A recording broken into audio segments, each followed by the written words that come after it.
Hi, Brian. How you doing today? I'm good. How are you, Erwin? I'm excellent. What's keeping you busy?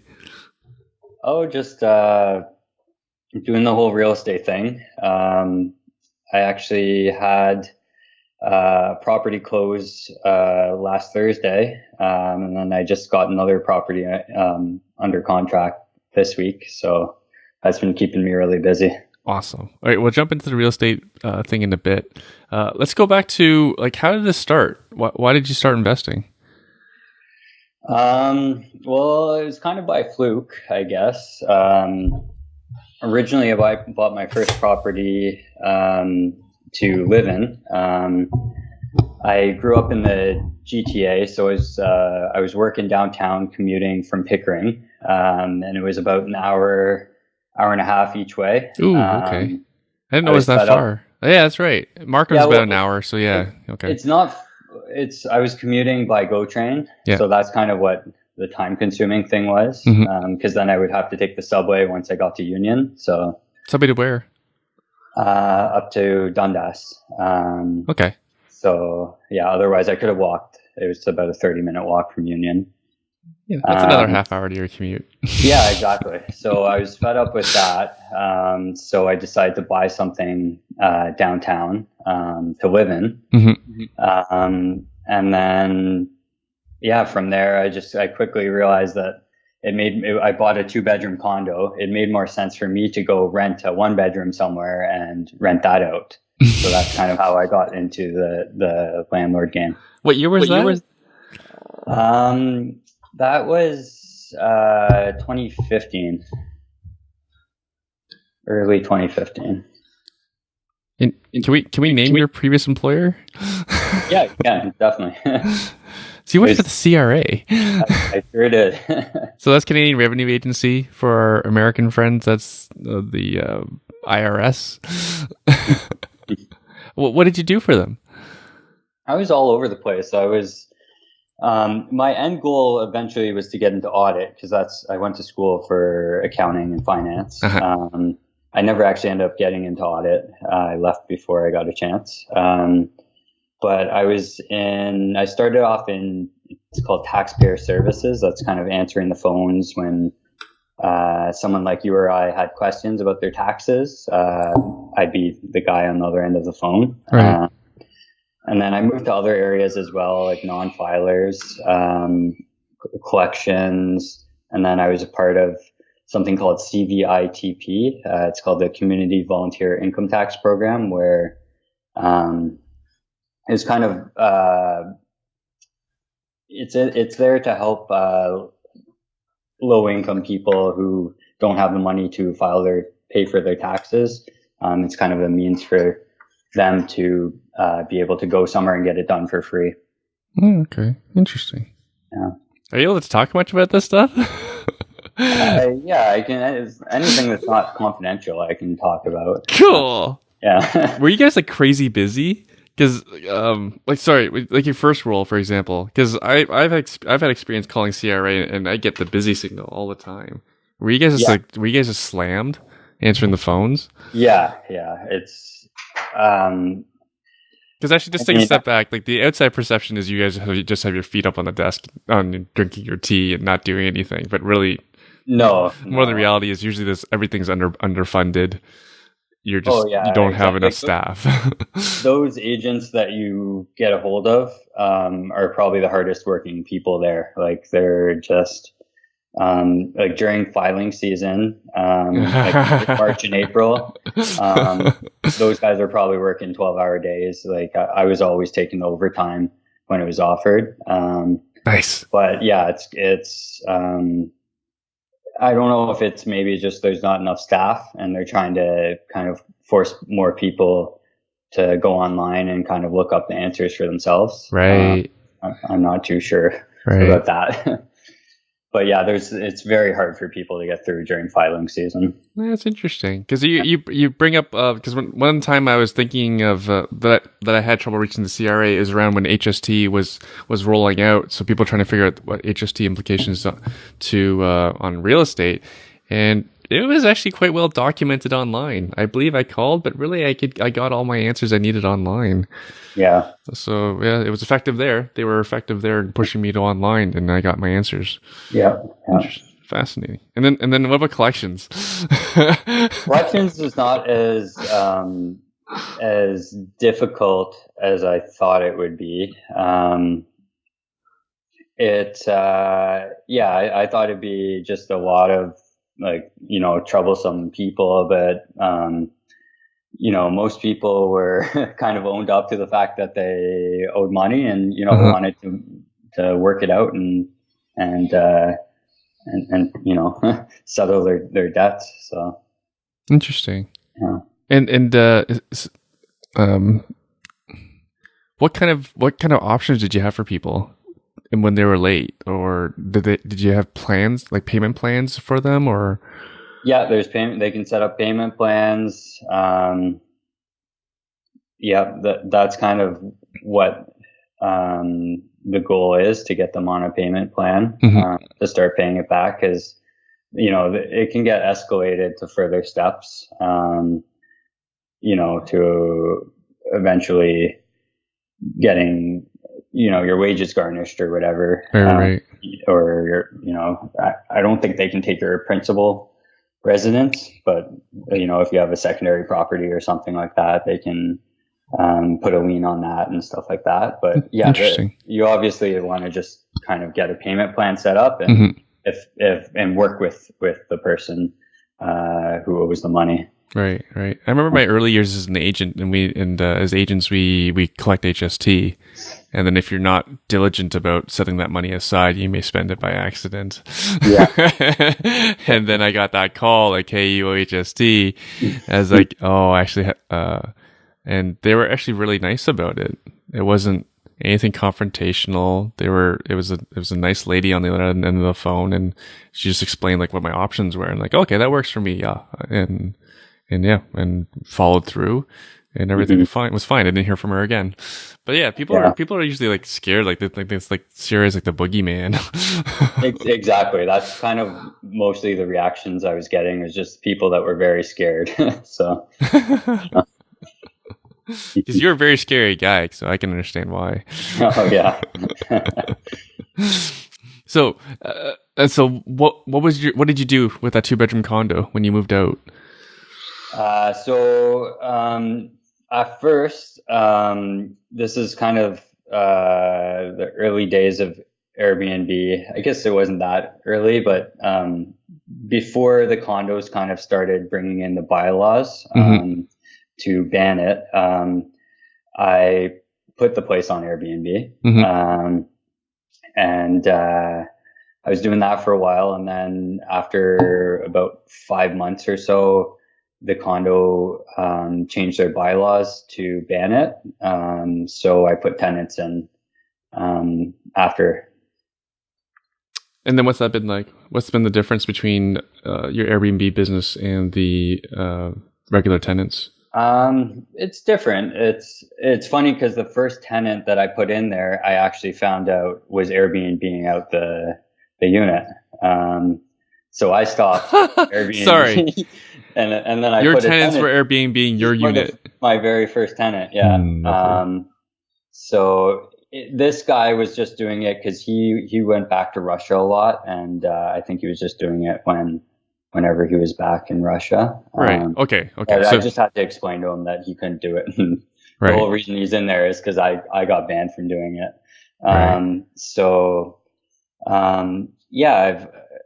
It's been pretty smooth. With condos, there's never any problems. It's just a matter of making sure they pay their rent on time, and I haven't really had too many problems with that. So, what was the difference in income, if you don't mind me asking? I find, as a general rule of thumb, it's different by property. It's about double. You'll get about double what you'll get for short-term or for long-term rentals. For example, this property, I get about $3,000 in rent. So you'd get about $6,000 in Airbnb income. Hang on, you get $3,000 in rent for a 2-bedroom condo? Yeah, it's $2,850 plus they pay hydro. Yeah, the rents in Toronto have, just to give you some context, when I bought it in 2015, it was 1,800 is what I could rent it out for, and now it's 2,850. How many square feet is it? It's 750. It's not even big. It's furnished, but yeah, that's kind of what a 2-bedroom goes for now. And right, but what do you think the uplift is for furnished versus unfurnished? It's about 200 to $200 a month. That's it. Yeah. All your nice stuff in there. Yeah, but I mean, I got good use out of it with the Airbnb. So. Right. Oh, okay. Yeah. So for listeners, I just want to, in case you missed it or you're just joining us late, Bryan's saying he's 2xing his income by going short-term rental versus regular rental. You wonder why this is taken over. Okay, and then what was your next, after that, what was your next experience with short-term rental?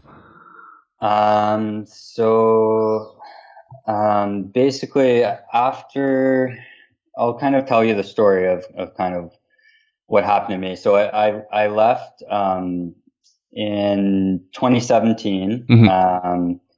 My girlfriend, now fiance, got into Queens for her master's. So that's in Kingston. So I had a choice to make, basically do long-term with her or quit my job and move to Kingston. So I chose the second option. I quit my job, moved to Kingston. And while I was in Kingston, my parents actually bought a rundown duplex in Kingston. Mm-hmm. And while I was there, I basically fixed it up, completely gutted it. This is kind of my first experience in renovation, like big major renovations. Completely gutted it, rebuilt everything, and we put this duplex on Airbnb. So that was kind of my next step with next experience with Airbnb is now I've got 2 units in Kingston. Right. Mm-hmm. What was that? Actually, let's bring it back to tenant profile as well. As a regular duplex, what would the tenant profile be like for that specific property?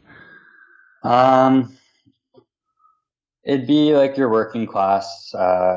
It'd be probably either student or just, someone that's young, working, wants to live downtown. It's downtown Kingston. So yeah, it was in a good area. Okay. Yeah. And then what were you getting for Airbnb? What was the rent? What would have been the rent for a regular rental? The rent would have been about $2,200 to $2,400 a month.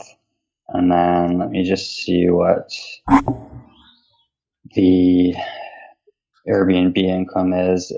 So the Airbnb income is about $6,600. So yeah, you're going from 22. This is for the whole thing. So it's you're going from 2,200 to 6,600. Bryan, that's triple. Yeah, that's triple. That's not double. Yeah. You misled me by saying double. This is more than that. Yeah. This is 50% more than your original estimate of double. Is this what you're gonna do for my property? 50% more than your estimate? I don't know. We'll see what happens. I don't know what the Hamilton market's looking like, so we'll see. I actually did a quick check because our property should be ready soon. So, quick side note, folks. I'm being selfish with Bryan's time.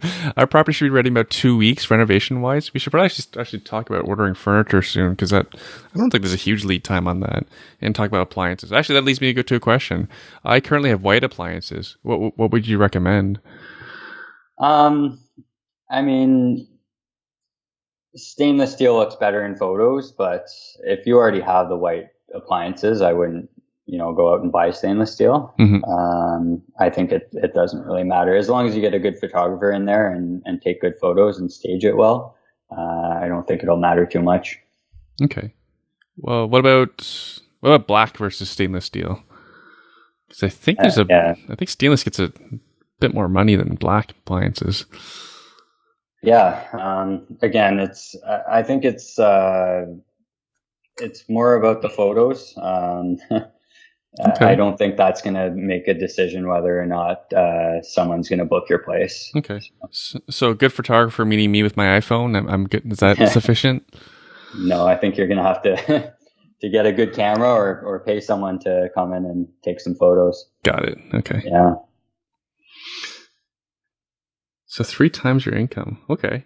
And how's that been? How is your Kingston tenant profile? So who is renting it? Who's renting it on short-term rental? So there's actually, I didn't know this about Kingston until I started renting this place out, but there's a lot of tourists that come to Kingston. There's the Thousand Islands boat tour, which I still haven't done. But a lot of people come in the summer for that. There's the Kingston Penitentiary tour. That's popular? Yeah, it is. It is. Wait, you're saying that that's like, I'm going to go check TripAdvisor. You keep going. Okay. There's also the population of Kingston goes up by 50% when Queen students are there, right? So that's a huge influx of people whose parents come to visit them, friends come to visit them, and they're all looking for places. So there's a lot of students, friends, and family that come. And then you get a lot of people there on business trips and there for the hospitals and stuff like that. Interesting. Yeah. This may bode well for my property. It is adjacent to a college. Yeah. You get professors and stuff like that. Interesting. Hey, get off the internet. Did you find anything, or? It's trying to sell me a hotel. Things to do. Oh yeah, it looks like number 2. It may be number 1. Waterfront's number 2. It's showing me the penitentiary first, but in order. Wow. So the penitentiary is the number 1 attraction, apparently. Yeah. It's the house is also like less than a 5-minute walk to the arena, the Leon Center. So I'll get, like, I had one lady that booked, her son was on the OHL team, and she booked every single home game weekend, for the whole season. So she could watch all of her son's games. Oh, and then she'd stay at your place. Exactly. Got it. Have you had any short-term stay people beyond just a vacation? Like a traveling professor, for example, that would need for like a month, or a traveling employee. Yeah, you'll get that a lot. I just had someone that stayed for 3 months. And I don't know exactly what he was.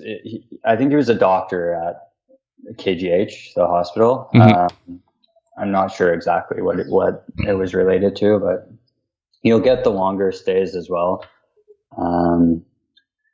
And I find I've got one in Toronto that I'm managing right now. You'll get long stays there. A lot of like business stays they're staying for a week, 2 weeks. Right. So, yeah. And if they do stay longer, that actually is not in contravention to a bylaw, is it not? What are the bylaws usually clamping down on? You specifically cannot advertise on Airbnb, or is it the length of stay? It's different in every city. I think Toronto's in the process of passing bylaws to prohibit short. I think they define it by less than 30 days. So you can't rent your house out for less than 30 days. Unless it's your principal residence, or there's a few things I'm not too familiar with it yet, because it's being appealed and the appeal date is not until September, so it's a ways away. Okay. Yeah. Do you have any guidelines that you follow for a longer term stay in terms of like discounting, or you just forget it's full pop? I'll give for weekdays. I'll give a 10% discount. Um, but anything more than that, it's not worth it because you can make more just renting multiple shorter term guests Right. as opposed to one really long term guest. Right. Right. Yeah, but if someone's willing to book for 3 months, just paying the full price or at 10% off, then I'll take it. Right. Right. Yeah. And how's your business differ? Like, how's your expenses differ if someone stays for a month versus someone stays for like 3 days? Like, are you still sending? How often are you sending in the cleaner, for example? The cleaner just goes in once, just at the very end. So if I stay for 3 months, you don't clean it at all? No, you can. I've had situations where the people wanted cleaners, and they can pay extra every time they want a cleaning. Like sometimes someone wants a cleaning once a week if they're there for a month. Yeah. So they can pay extra for that. Right. Oh, because that's still extra, right? If I book a 3-day stay at your place, I still have to pay for the cleaning separate. Exactly. Right. Yeah. But you only pay a one-time cleaning fee. So it's going to be the same for you booking 3 days versus someone else booking a month. That's all fascinating. Yeah. Okay. Can you describe the rest of your portfolio of short-term stays? They're all short-term stay except for your condo in Toronto? Yes. I've got, I have a few of the two in Kingston are my dad's and my mom's properties. I've got a few of theirs that I'm managing. And then I actually in November, I bought a house in Niagara Falls. The condo in Toronto is long-term, a long-term tenant. And then my parents own the one in Toronto that's on Airbnb. I've got that one in Niagara Falls. And then this week, I just signed a purchase agreement to buy another one in Niagara Falls. And we also just bought with my parents another duplex in Kingston. So it's been a really busy time.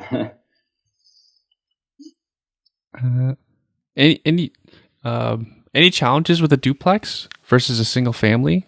Yeah, when operating in an Airbnb. There are more challenges with that. So in a couple of weeks, we've had a lot of noise challenges. So in a couple of weeks, I'll be going and soundproofing between the two units. Okay. Because there have been some noise issues between the units. Besides that,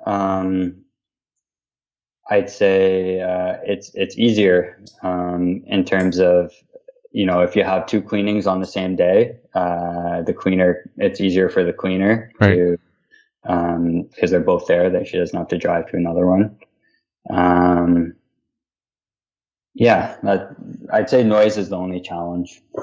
Are people doing excessive noise, or is just there's not enough noise separation that they can even hear conversations or televisions even?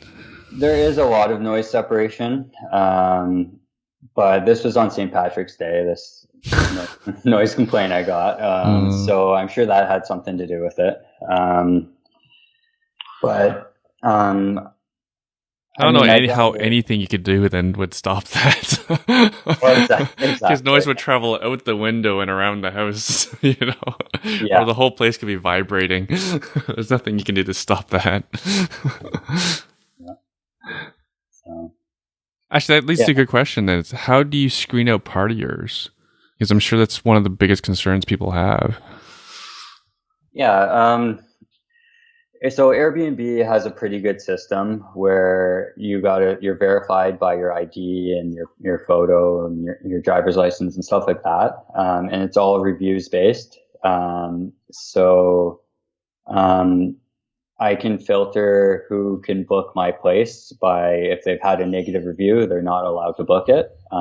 That kind of thing. That's kind of, I haven't had too many awesome. problems. That's so much easier than regular rentals. Oh, yeah.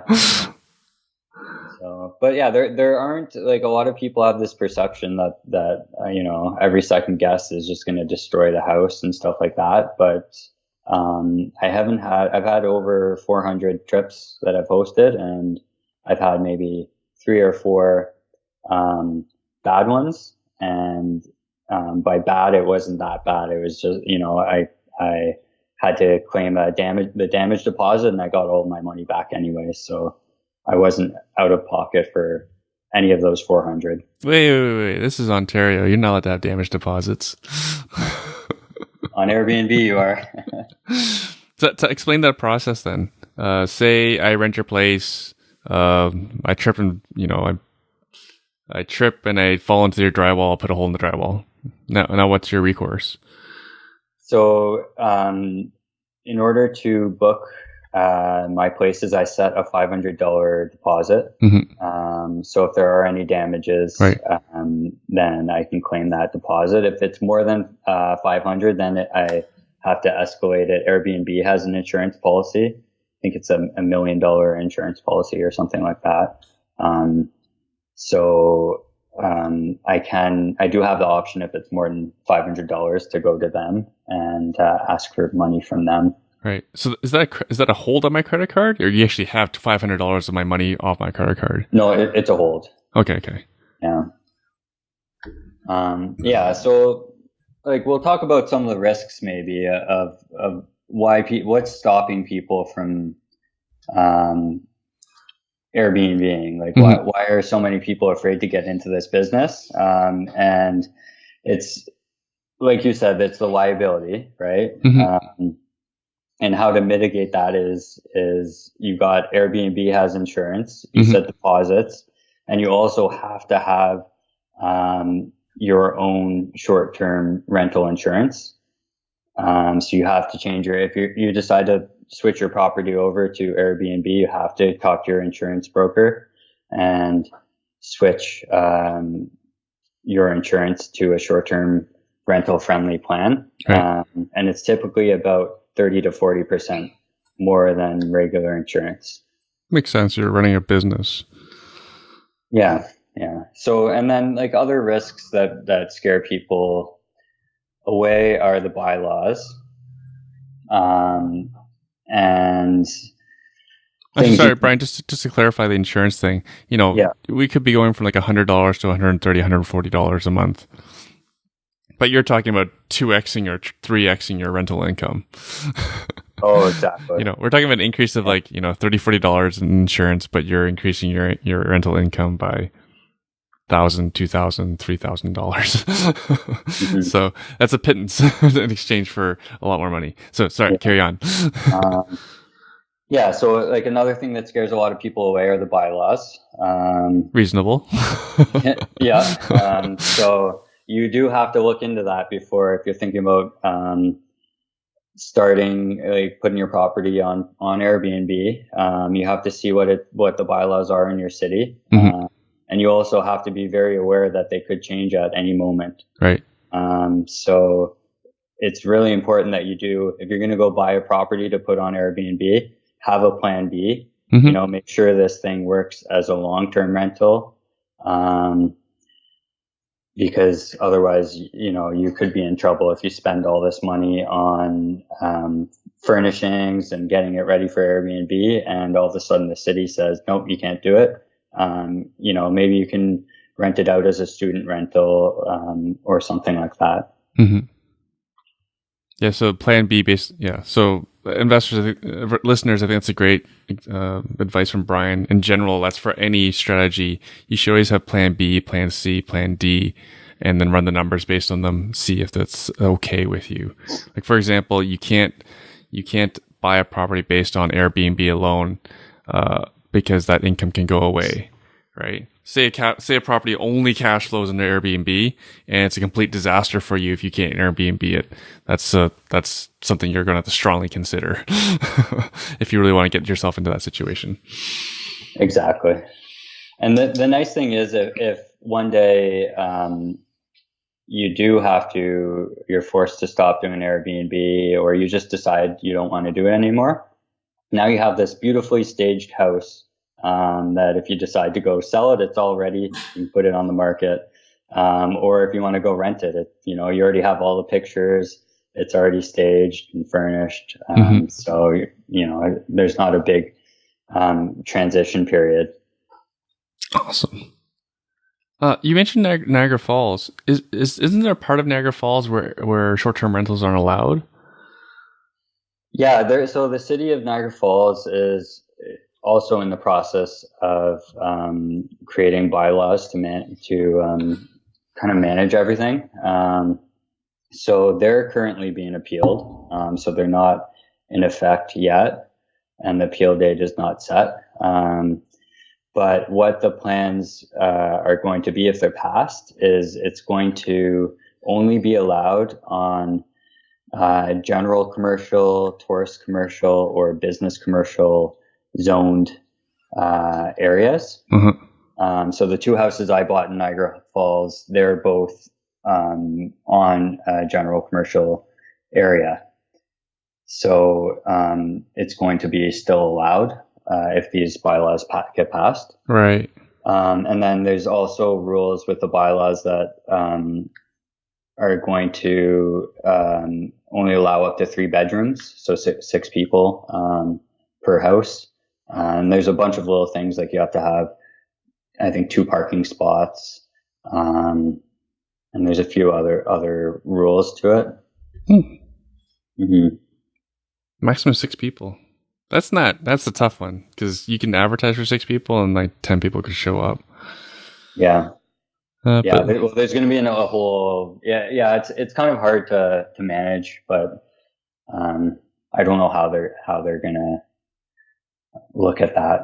Interesting. Because say I rented your duplex and then there's 5 on each side, for example, and we all you're going to all get into one side of it. Now you have 10 people. You did the right thing advertising for 5, for example, but all of us could get together on one side, because that's likely going to happen. No different than like a hotel room. When a bunch of us book a hotel rooms, we usually congregate in one of them. Exactly. But yeah, it looks like you've done your homework. It's like you're an expert or something.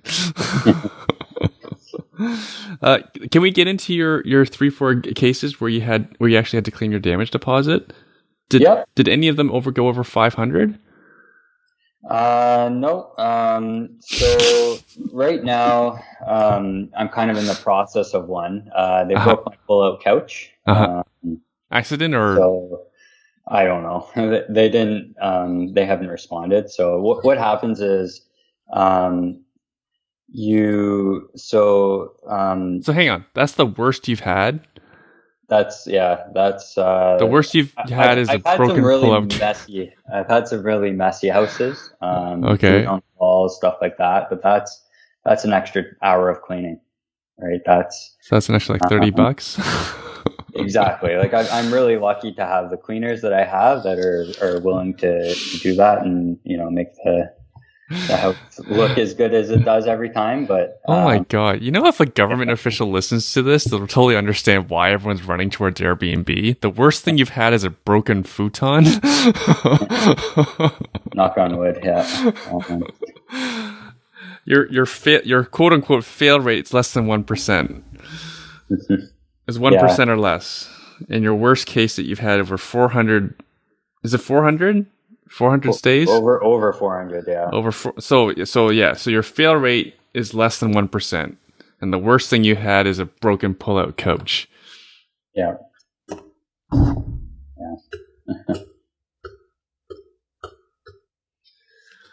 Can everyone appreciate okay. Yeah, we've all read cases where there've been nightmare situations. I remember reading one. I think it was Vrbo, but it was a funny one. The article was the media always in general, it's almost like an essay. They have an angle they want to present that's going to get the most people to look at it. And what happened was someone rented to someone they didn't screen at all. turned out to be like an escort company. So they partied, trashed the place, drugs, alcohol, everything was there. And the homeowner came home to that. And then the very last line of the article said, if they had just Googled the phone number provided, they would have found the escort company online. So not even the simple, they put basically all the onus on the company and the insurance. They should pay for all this, whatever. But the landlord did zero screening. Yeah. Now, another thing that helps is I put cameras on the outside of my properties, and they're notified of that. Like they have to, like they'll see that before they can book the place. So I think that also helps as a deterrent, right. Is that they know that we're kind of watching. We know how many people are entering, right. And that kind of thing. So. And these are like high def. Like you have a good shot of their faces. Yeah. Right. So there's no false security cameras. When I was surfing Amazon, I noticed there's actually a lot of just fake cameras. Yeah. So yours are all real. Mine are real. Yeah. Is there laws against having cameras on the inside of the house, or your customers, or it's just a customer thing they're not going to appreciate? Actually, just thinking, I've never seen a camera on the inside of my hotel room.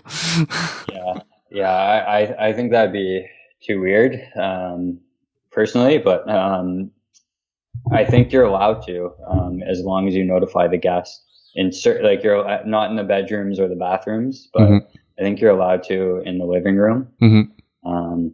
As long as they're completely aware that you are recording. Interesting. Yeah. You'd advise against it though? Yeah, I don't think it's a good idea. And like if I'm a guest, I don't want to go into stay at someone's house if I know there's a camera in the living room. We actually bought rentals off a new construction once off a builder, and their standard package was actually they have cameras all throughout the house, including the internals. So we actually had to revise their standard offering to exclude those cameras, so we could save money and not look like creeps. So Niagara Falls, different, completely. Wait, where do you live now? Are you still in Kingston? I'm in Toronto. I'm all over the place. I'm in Toronto right now, but the plan is to move to Kingston next year. But yeah, so as of now, I'm kind of right in the middle of all my Airbnbs. You got Kingston 2 hours to the east, and then Niagara Falls an hour and a half the other way. Why Niagara Falls? When you were already on the east and center of the universe in Toronto. I'm joking, anyone. What it was the fact that Niagara Falls had bylaws that were in the process of being passed. So I wanted to kind of stay ahead of the bylaws. Whereas other cities, you don't really know what the bylaws are going to be if you buy there. Right. So Niagara Falls, I knew if I bought on commercial lot, then I'd be able to Airbnb the property without any problems. This is all fascinating. Actually, Brian, I have another question. What would you do? Say you have, so say I stay at your place, Airbnb. What if I overstay? What recourse do you have as the landlord? What if I don't leave beyond after when I said when I would leave? So what will happen is Airbnb will continue to pay you at the daily rate. So say pay you, not me. To pay me. Sorry. So say you were there for a Friday night, $200, but you continue to stay. Yeah. Airbnb will continue to pay me $200 a night until I can get you out. Have you ever had that happen? I've never had that happen. People refuse to leave? No. It's funny because I get these questions and I don't know the answer. That's why I'm asking you. But you never had it happen. Never had that happen. 400 plus days. No. Just I think where the question comes from is in cases in regular tenancy where the tenant has run out of money, so they have nowhere to go. right? Versus you have their credit card. Yeah. And the charges keep adding up. Yeah. Oh, and I want to come back to something you mentioned earlier. You said you had your filters set to if someone trying to book has one negative review, they can't book your place. Yeah. Wow, harsh. It's you got to be a pretty bad guest though, like to get a negative review. Right. Like I rarely give out negative reviews. Right. For people. I'm guessing 3 or 4 times though, at least. Yeah.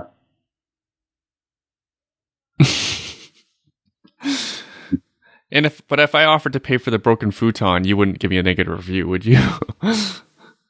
Yeah, I mean, it depends how cooperative you are. If if you confess to it and offered to reimburse me, then no, I don't think so. Right.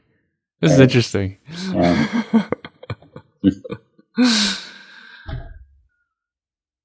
So I'm going through our private iWin Facebook group and trying to find some of the questions that other people had prepared for you.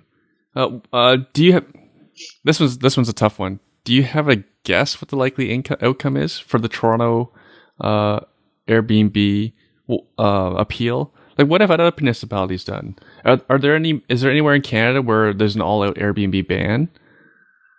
That you're aware of? There is. You know what? I've only been looking into the bylaws as it's affected me, like in cities that I've been investing in. Mm-hmm. I know Niagara-on-the-Lake, it's a lot stricter. I'm not sure if you can or not, but there's a whole licensing process there. But yeah, I couldn't tell you what's going to happen with the Toronto bylaws. I just know it's really hard for the city to enforce, right? They're going to have to hire a bunch of people if they want to enforce those bylaws if they get passed. Yeah, because getting around Toronto is really easy. To get into all these condo buildings with locked doors and all these elevators and stuff. Yeah. So it'd probably be a complaint process. That's unless. Are you familiar with any area, municipality, city where Airbnb does not service that area? Because I'm pretty sure that's already happened. I think I saw an article on that. A city councilor asked Airbnb to stop advertising in Toronto. Good luck. Yeah. Yeah, I don't know. I think maybe New York, was it, that it's banned? I don't think it's allowed in New York, and possibly San Francisco. There are cities, maybe not, if not in Canada, then across the world where it has been completely banned. So interesting. Like you mentioned it earlier, it's really specific property to property. So the question was, what kind of market is there for Airbnb in the suburbs outside of obvious tourist markets? Have you done many suburbs, or is mine going to be the first? Are your Niagara Falls properties like touristy areas? No, or they're not. They're not in the tourist area. How far? 10-minute drive to the falls. So they're nowhere near the touristy area. No, you can't walk. What are they close to? What attracted you to that area other than the bylaw being friendly for that area? It was the zoning, because there's only so many properties that are zoned this. There's not a lot, and a lot of the ones around the falls. Yeah. A lot of those Airbnbs are zoned residential. So right. If these bylaws go into effect, then they're all going to get shut down. Right. And the city of Niagara Falls just hired 2 employees, bylaw officers, just to enforce the Airbnb bylaws. Right. So here's my thing. I think there's a place for Airbnb, and I don't think it's the best for residential areas, because, like, how would you feel if someone that both houses on either side of your house were Airbnbs and Partiers 24/7. Like you probably have a problem with it, right? Well, I have a problem with their partying in my house. Yeah. A house that you're managing. No, exactly. So, I think you need to be in certain areas of the town, like downtown areas, and like I'm in commercial areas, so there's businesses beside me that are closed at night, right? So there's never ever going to be complaints or anything like that. And the other thing is if you're renting to, if you keep your maximum capacity at like say 4 people or 6 people, you're not going to have huge parties. As opposed to if you allow, you put 6 beds in there and you say 12 people can come. Right. So the Kingston ones that I have, they're both max capacity 4 people. So I do rarely have noise complaints or any issues, just because people, a group of 3 or 4 people are not going to have a big rowdy party. So, Bryan, I still have a lot of questions. How are you doing for time? Oh, I'm good. Why, how do you choose a platform? Airbnb versus VRBO versus all the other ones I don't know of? Airbnb is the biggest, by far. VRBO is more for, like cottage rentals, okay, and that kind of thing. But yeah, the Airbnb platform is just kind of the easiest to operate on.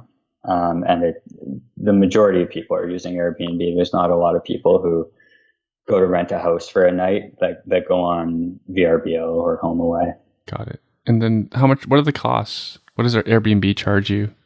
They charge about 5% on my end. And then they also charge the person booking about 5%.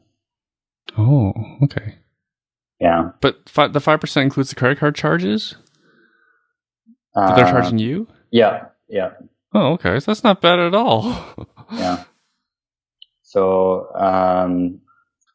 yeah, it's 3 to 5%. Like if it's a bigger booking, like if it's $1,000 for one night or something like that, they're probably just going to charge 3%. Okay. So the higher you get, the less they charge. Okay.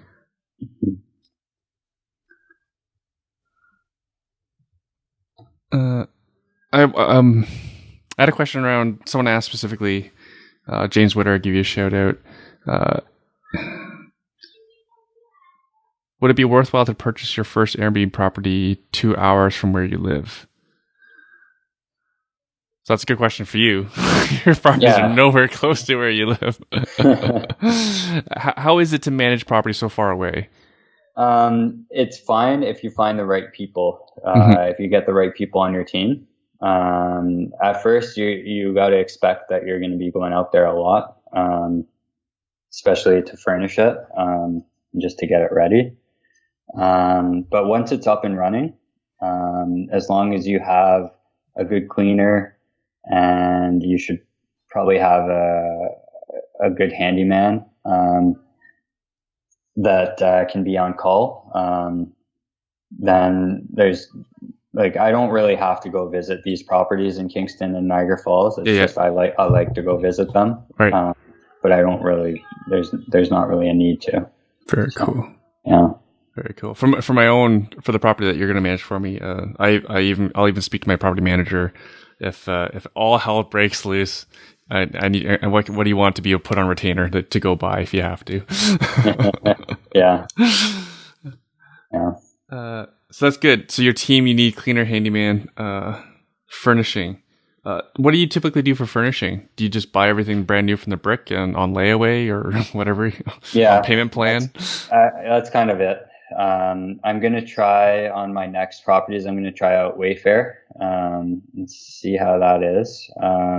But yeah, it's typically like a lot of stuff from Structube. My mom actually loves this part of the whole thing because she goes to HomeSense like 500 times, and whole bunch of decorations and stuff for me. She has a decorating bug?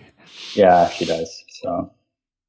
Yeah. Okay, so tip is find family member who loves to decorate. Let them go nuts. Yeah. Here's a blank canvas. Make it yours.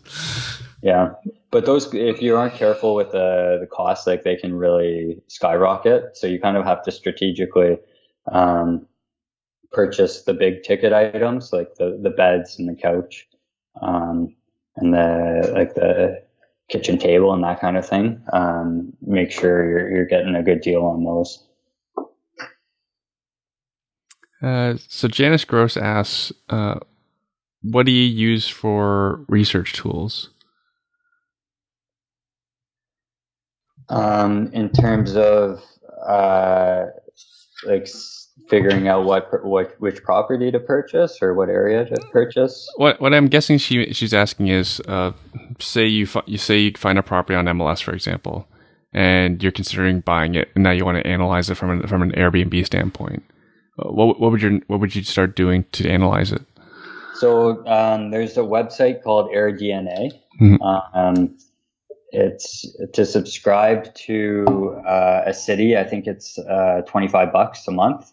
But you just, you don't have to continue your subscription. You could just buy a month. Right. And say you wanted to look at Kingston, you would just subscribe, and you can see all the Airbnb properties in Kingston, how much they're making, what their occupancy rate is, what they charge per night. You can see like the top 10 properties. And that, so it's very helpful in that sense. And that's kind of how, what I did before, I bought in Niagara Falls, is I did that. And I actually got my inspiration from, bought the AirDNA report, and I went to the top 10 properties, looked at the top property and said, what are they doing? Because they were making $160,000 a year. Wow. And they had a hot tub. So that's kind of where I got my inspiration. I bought a hot tub for my property in Niagara Falls. So, yeah. That's amazing. Yeah. Did you buy a used hot tub? I bought a new one. How much did that cost? But it's paid itself off already. It was about $10,000. And then what I was not expecting was how expensive the utilities. Utilities.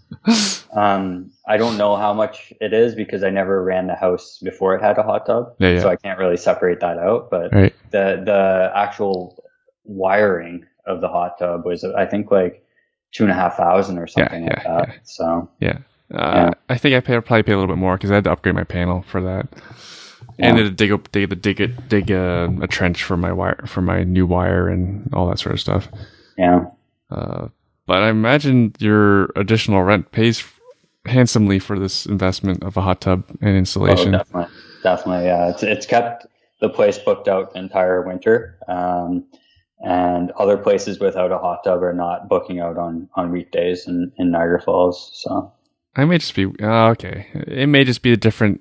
Because we barely use our hot tub in the winter. I'm actually probably going to winterize it next year. Or you can borrow it. You can move it up to my property for the winter and then bring it back for the summer. Well, I'm in the market for another hot tub, so. That, folks, I for anyone listening, that right there, other than all these other fantastic tips, is worth the value of listening to this. I hope you guys are appreciating this as much as I am. I already have 4 pages of notes. Zach Willems writes, what are some tips, tricks that you have for smooth check-in and check-out process? I think all my listings, they're all auto check-ins, auto checkouts. They're self check-ins, self checkouts. So no one meets the guests to give them keys. There's a lockbox, and they'll get the keys from the lockbox, or there's a keypad on the door. Just make sure the instructions are clear to them, that they get sent a message on check-in day of what the codes are and that kind of thing. and that's pretty much it. It's very simple. As long as they know what the codes are, there shouldn't be any problems with check-in. Right. Do you have almost everything like automated? How much do you have to manually do on a daily basis? I put in about an hour of work a day. Probably less, but it's hard to quantify because it's like 1 minute here, 1 minute there, just responding to guests. But I'd say an hour max a day. Right.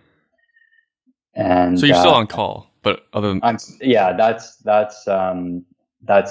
the only thing is I kind of have to be on call 24/7. So say an hour of work a day. It's all automated where I have auto messages going out to people when they book. Like I'll send an auto like welcome, thank you for booking message. It auto reviews turned on. What else? There's cleaning apps that you can download to manage your cleaners. I use one called Turnover BNB. A spin-off business from Airbnb. I love it. Oh, I know. Yeah. So what was it called? Turnover BNB. So that as soon as I get a booking, it sends a message to the cleaners, telling them what day the checkout is, and they can either accept or reject that cleaning. And so all that's automated as well. And then when it comes to cleaning day, they'll check in on the app and just tell me that they've arrived. And if there's any issues or anything, they can message that to me as well. Okay. Bryan, I think we have to cut it off there. Actually, no. Let's finish those Zach's questions. Do you have a get welcome gift? I don't. I know some Airbnbs do. It can be a thoughtful thing, like leave a bottle of wine or some candy or something like that. But I don't do any of that stuff. Yeah, I like the idea of candy. It doesn't expire. I remember we were left a bottle of wine once. I don't necessarily want to be giving people alcohol. Yeah. Are they? Zach Williams is asking about Airbnb smart pricing or custom pricing or a combination of both. I wasn't familiar. I didn't know they had smart pricing available. Yeah, they do. I don't use it. I find it's wrong a lot of the time. There's a lot of like big nights that Airbnb just gets wrong. Like for example, New Year's Eve in Niagara Falls. They would say, oh, like we recommend you price your place at $400 when really it should be like $1,500. So you can lose out on a lot of money. Yeah. You get $1,500 a night? Yeah. And it's a big house. So what's the most you ever gotten in a month across all your properties? Like the most in one property? Yeah. One property. About $8,000, but I haven't had a summer yet with the Niagara property. I think it's going to be closer to 15 with that one. 15,000? Yeah. It's the summers in Niagara Falls are insane. Okay, Bryan. How can people follow up with you? The reason I'm like, don't give your phone number. We're gonna break it. How can people follow up with you? Oh, actually, can you explain how do you help investors? So I have a property management company for short-term rentals. So if you want to talk about your property and see if it's in the right market, try and figure out what you think it's going to make and that kind of thing. You can contact me. My email is the company is called Northern Host, and my email is northernhostrentals@gmail.com. And the website is northernhost.ca. Northernhost.ca. Folks, I'll have this on the show notes as well, so if you're driving. I know a lot of you are. You don't have to pull over. You don't have to write this down on your phone right now. You don't have to ask Siri to take a note. It's all in the show notes. truthaboutrelestateinvesting.com or .ca. One of those. So northernhosts@gmail as well. Okay. Bryan, this has been enlightening. I'm gonna make my wife listen to it because she's all concerned about our upcoming Airbnb June 1st.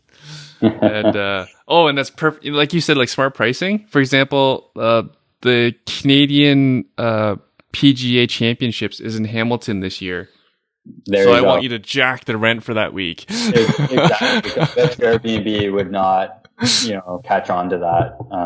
So that's the problem with smart pricing. It just doesn't catch those big extreme days. Right. Because my place will be, a 15-minute Uber from to where it will be. Any guesses on what you would price it at a night? I don't know. I'd have to look at comparables. You know what? So when I was looking at comparables, I was checking their availability, and I saw that they didn't adjust their prices correctly. And for several places, that week was already booked. So I was like, if I was feeling like really ambitious, I would book them. I would book other places for that week, and then I'd re-Airbnb it to somebody else. Bryan, this has been amazing. northernhost.ca. Amazing stuff. Mind is blown. Less than 10% fail rate. Less than 1% fail rate. That is incredible. And I feel really sorry for anyone who wants affordable housing and thinks that more Airbnb should be turned into long-term rentals. But holy cow. Maybe if tenants start giving us their credit card numbers, it would be actually start doing what the government wants. Bryan, thank you again for doing this. I can't wait. June 1st, we go live. Actually, if you could stay on, then we can chat about next steps for our own property. But okay, great. Well, thanks a lot for having me, Erwin. Happy to have you.